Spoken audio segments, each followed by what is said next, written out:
durante su estancia en la ciudad, inaugura el Centro de Formación Profesional Acelerada, que en cursos de 6 meses prepara a los obreros en 17 actividades laborales.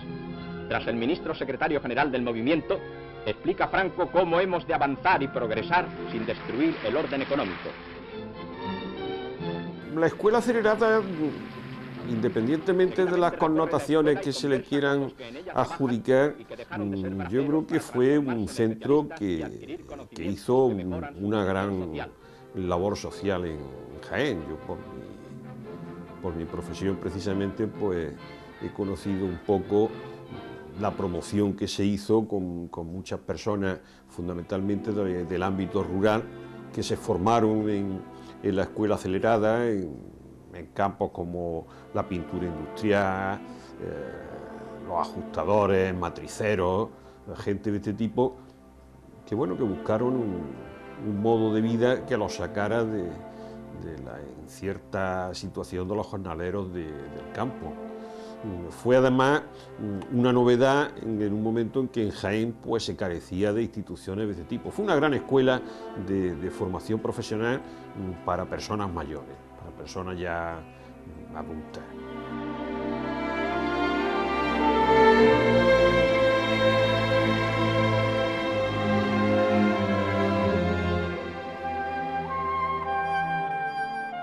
Eran unos pisos muy pequeños, sobre todo para el concepto que entonces teníamos en Jaén de la vivienda. Entonces en Jaén mayoritariamente lo que abundaban eran las casas más que los pisos. Y entonces pues, la gente estaba acostumbrada a que las casas, aunque ya en su mayoría el parque de viviendas pues, era un parque de viviendas muy anticuado, por eso precisamente por razón de esa antigüedad pues eran viviendas que tenían unas habitaciones descomunales en dimensiones, en altura de techo. Entonces estas viviendas de Peñamefeci fueron las primeras viviendas de carácter social que se construyeron aquí con la idea de rentabilizar al máximo el espacio. Entonces salieron unos auténticos pisos de miniatura. Como ese barrio quedaba en aquel momento, pues quedaba aislado, quedaba sumamente alejado de lo que era el cogollo urbano de la ciudad, pues cuando ya las viviendas empezaron a adjudicarse a sus moradores, se estableció un poco la costumbre de que la gente bajaba paseando los fines de semana, los sábados, los domingos, a ver las viviendas y a ir ya planteando la posible mudanza. Dado que la habitación era muy pequeña, pues la gente siempre le quedaba la duda de si el armario iba a entrar en la habitación, de si la habitación aquella tenía dimensiones suficientes para colocar la cama. Y la inmensa mayoría de las personas pues bajaban con una guita, con un ovillo de cordel en el bolsillo para ir tomando medidas y por eso fue por lo que al barrio se le dio el nombre del barrio de la guita, porque todo el mundo iba con su guita, con su cordelito para hacer las mediciones.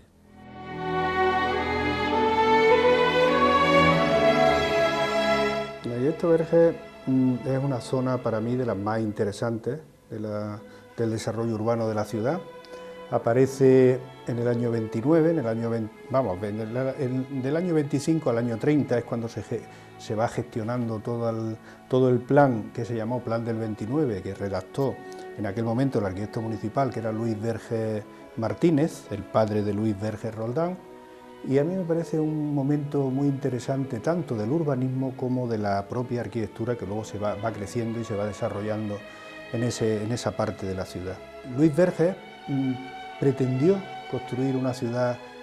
jardín, como las New Town inglesas, en aquel momento muy en boga, de la recuperación en el romanticismo, de la recuperación de la naturaleza en la ciudad, y lo consiguió en plano, pero no llegó a conseguir evidentemente que aquello se materializara luego en la plasmación de la ciudad, porque donde había una densidad de ocupación y unas alineaciones, realmente luego se ocupó más de lo que estaba previsto, se edificó más, otra vez con el problema del exceso de la edificación. Luis Vergés tiene varios objetivos, como he dicho, la ciudad jardín, tiene otro que es el conseguir zonas de paseo para la ciudad que sean llanas, eso me lo ha contado varias veces su hijo, y es verdad, la calle tanto Arquitecto Vergés como Carmelo Torres cogen la línea de topografía del mismo nivel para evitar las cuestas tan pues tan normales y evidentes que tenemos en Jaén. Ya digo, luego él prevé, además en aquella época que no era habitual, una serie de equipamientos, una iglesia, una zona comercial, el parque que ya estaba trazado, también el Parque de la Victoria, y en definitiva unos servicios que realmente ahora vienen regulados por ley, pero en aquella época no, y él pretendió que se construyeran y estaban previstos que luego tampoco se llevaron a cabo. Que es una arquitectura muy interesante, casi toda es prácticamente de la época franquista, y bueno, ahí está, y afortunadamente se conservan bastantes ejemplos.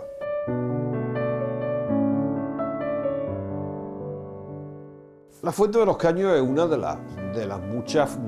fuentes públicas que se instalan en los sitios más concurridos de Jaén durante muchísimos años,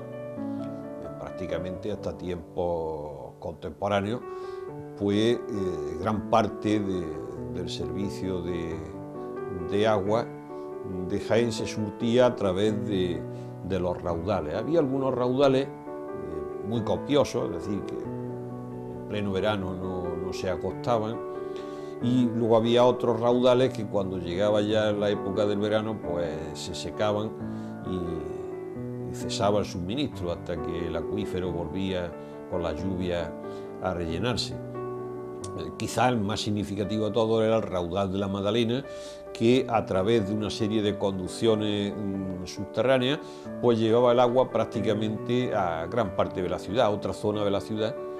se surtía del raudal de Santa María, que estaba en lo que ahora es la glorieta de la Torre, y luego había otros raudales pequeños, el raudal de la Audiencia, el raudal del Alamillo, que eran los que proporcionaban el agua. La parte más importante de esa agua se encaminaba a las fuentes públicas. Las fuentes públicas pues tenían dos zonas totalmente diferenciadas. Una, la parte destinada al uso del público, donde a diario pues las familias concurrían con cántaros, con vasijas de todo tipo a recoger agua para su servicio, porque la mayoría de las casas no disponían de servicio de agua, y luego un gran abrevadero para que bebieran pues, los muchos animales que entonces constituían realmente el parque móvil de la ciudad. Como eso era un servicio municipal, pues normalmente esas fuentes públicas, el corregidor, diríamos el alcalde de hoy, el corregidor de la época que mandaba a construirlas, pues procuraba que aquello tuviese pues, un carácter noble, emblemático, que de alguna manera pusiese de relevancia su nombre y la importancia de su gestión. Y así es como salen por una serie de fuentes monumentales por distintos barrios de Jaén. Muchas de esas fuentes han desaparecido, pero otras pues se conservan. De las que se conservan actualmente, quizás las tres más interesantes son la fuente del Arrabalejo, la llamada Fuente Nueva en la Plaza de la Merced, y la Fuente de los Caños, que la Fuente de los Caños es una fuente que está inconclusa porque tenía un cuerpo más, un cuerpo superior, donde había una hornacina con una imagen de la Virgen, escoltada por unos leones, que fueron los leones de piedra, que fueron los leones que luego acabaron, cuando suprimieron ese cuerpo a la fuente, esos leones fueron a parar a esa finca tan popular en Jaén que es el Portón de los Leones, en la carretera del Puente de la Sierra. Es una fuente que arquitectónicamente tiene bastante interés, porque es una fuente donde de alguna manera se manifiesta ya el manierismo arquitectónico de la época. Son muy semejantes, las figuras de los extremos son muy semejantes a las que hay en la portada de la iglesia de San Ildefonso, y una fuente que, a pesar de los años que han pasado y de lo maltratada que ha estado, pues todavía se conserva con bastante encanto y con bastante dignidad.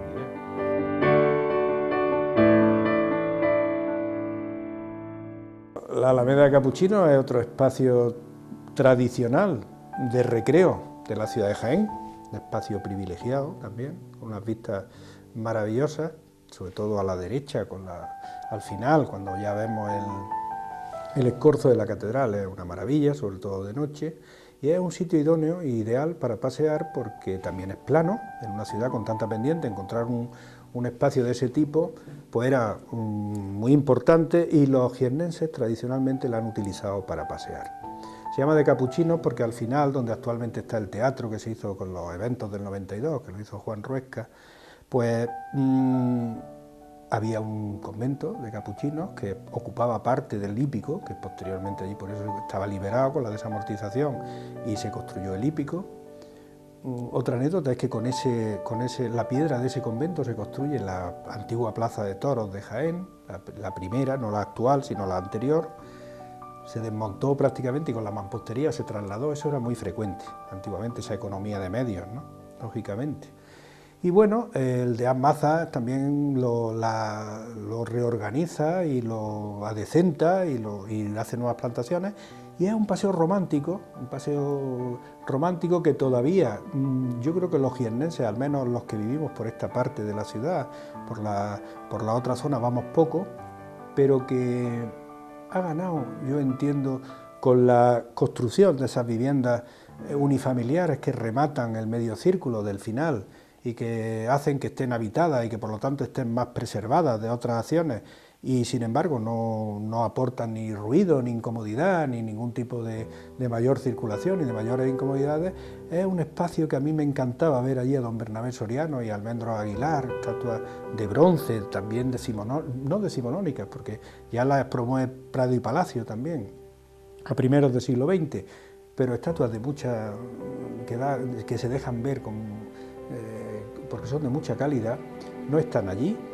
Yo pienso que alguna, la de don Bernabé Soriano, entiendo que no es el sitio idóneo, el que tiene ahora la Plaza de las Palmeras. Yo cuando lo veo no me gusta verlo allí. Almendro Aguilar está mejor, y es un espacio muy agradable, con muy buenas vistas, y que, ya digo, se utilizó tradicionalmente para pasear y que todavía sigue existiendo, afortunadamente, y que tiene especies arbóreas de muchas entidades, de muchos años y de mucha envergadura.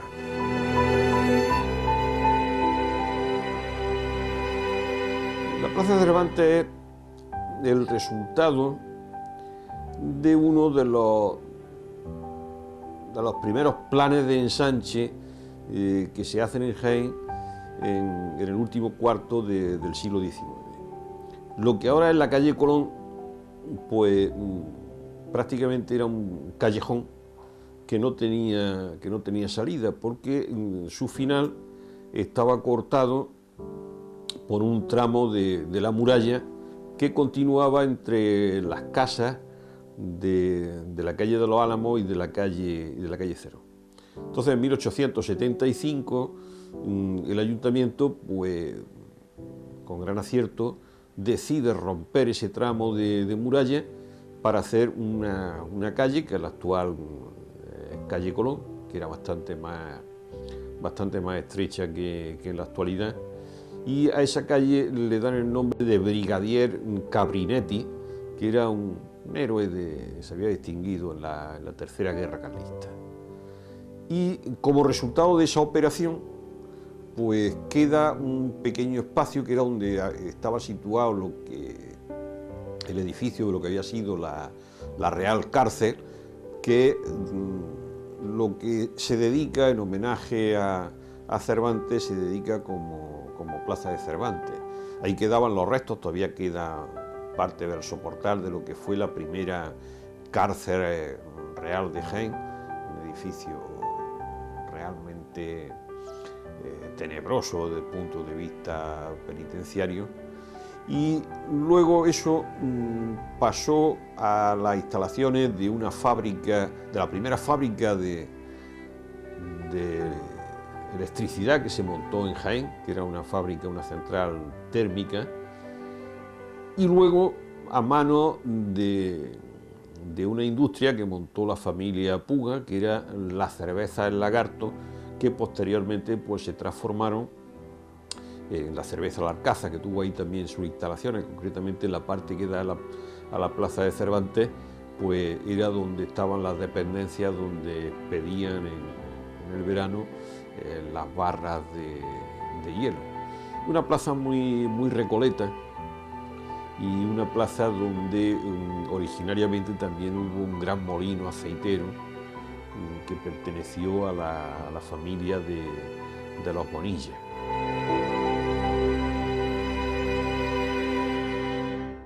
Un ensanche, un arrabal, un campillejo que existía en la puerta de salida, enfrente a la puerta de salida de la muralla, y que tradicionalmente, además, en las puertas y cerca de la muralla, pues no se dejaba edificar para tener una mayor percepción de la vendida del enemigo cuando se producía y cómo, y no tuvieran ocasión de esconderse en los recovecos de las edificaciones que pudieran existir cerca, ¿no? Y entonces, bueno, pues de esos ensanches van apareciendo, en la actualidad aparecen este tipo de espacios, ¿no? Pero este espacio de la Plaza de San Francisco, que es singular también, realmente el que lo determina de una manera definitiva es cuando se construye la Diputación. Yo creo que el principal edificio, junto con la catedral, el Sagrario de Ventura Rodríguez, evidentemente, que hace esquina, el principal edificio para conformar ese espacio urbano que se abre ya a la carrera hacia abajo es la Diputación. Cuando la Diputación se construye, se acaba de derribar, que tienen muchos problemas con la Comisión de Patrimonio, también de monumentos de aquella época, el convento de San Francisco, que ocupaba una manzana enorme, y se había dicho de preservar el claustro que tenía ese edificio conventual, y además también mantener una capilla que venía de la época también de la ocupación cristiana por parte de Fernando III el Santo. Eso arrastra muchas dificultades y finalmente en el proyecto de Jorge Porrúa se decide eliminar el claustro, reproducir de alguna manera las proporciones y el patio y ese claustro en el patio del nuevo edificio, pero dejarlo de un lado porque era imposible dar respuesta a todas las necesidades que tenía el nuevo edificio manteniendo esas estructuras existentes, y tiene el acierto este arquitecto, que luego no finalizaría esa obra, que lo haría Justino Flores Llama, de inclinar la fachada de manera que no la hace ni paralela ni la hace conformando un espacio rectangular, sino que la abre, la hace en otra orientación diferente a la que tenían el resto de alineaciones, y origina y da lugar a ese espacio común, que es en el que la Diputación adquiere un especial protagonismo, porque acapara prácticamente todas las miradas junto con el volumen enorme de la catedral, pero la catedral es un escorzo y sin embargo la percepción de la fachada de la Diputación es magnífica desde toda esa plaza. O sea que esa orientación que se le da a la fachada y ese nuevo edificio que se concibe en 1830 y poco, a raíz de la nueva Constitución y de la aparición de las Diputaciones, pues es el que conforma la plaza. El resto, pues tenía unas connotaciones especiales, también por eso que hablábamos antes también de las carnicerías que estaban adosadas a la muralla, que siempre eran espacios porticados, porque el pórtico, el espacio cubierto por porches, viene de la estructura, de la arquitectura griega, que se protegía muchísimo en el foro, que era donde se debatía y donde se hablaba de filosofía y del conocimiento, pues tenían espacios cubiertos para evitar el sol, sobre todo de las inclemencias del tiempo y de la lluvia, y eso se traslada al comercio y se reproduce modelos como este nuestro del porche, de toda esta zona porticada, ¿no?, que luego también se conserva en la calle Campana. Cuando desaparecen las carnicerías, aparece el edificio de correos y ya se da una nueva alineación, ganando algo a la plaza, ya sí es un concepto más decimonónico, de un espacio más abierto, más amplio, con unas alineaciones más regulares, pero yo ya digo, yo creo que el gran acierto de esa plaza es la alineación de la Diputación, y luego sufre una transformación importante también en este siglo finales, en el último tercio del siglo XX, con la desaparición también de la zona que linda con el Palacio de los Vélez, actual Colegio de Arquitectos, donde existían unas edificaciones que conformaban el Callejón de la Mona y que impedían ver el lienzo gótico de la catedral, y que de alguna manera pues también se incorpora al resto del espacio, y que por eso digo que es un espacio también con una conformación atípica, con una conformación medieval, pero yo creo que muy acertada también la solución que se le da por parte del ayuntamiento al espacio junto al Colegio de Arquitectos, con esos limones enanos que dan una zona de sombra muy agradable y que sin embargo permiten la percepción de toda la catedral.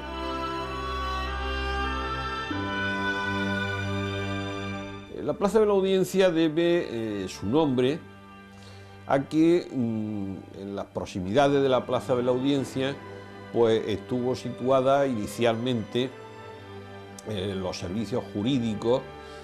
que dependían del corregidor. Al inicio de lo que es Martínez Molina había un gran edificio que se conocía con el nombre de la Casa de los Corregidores, que era donde residía el corregidor que administraba justicia. Luego, aledaño a eso, había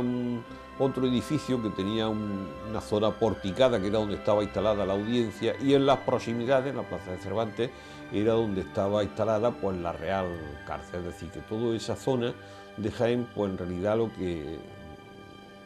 formaba era lo que pudiéramos llamar la ciudad de la justicia de Jaén. De ahí es donde viene el nombre de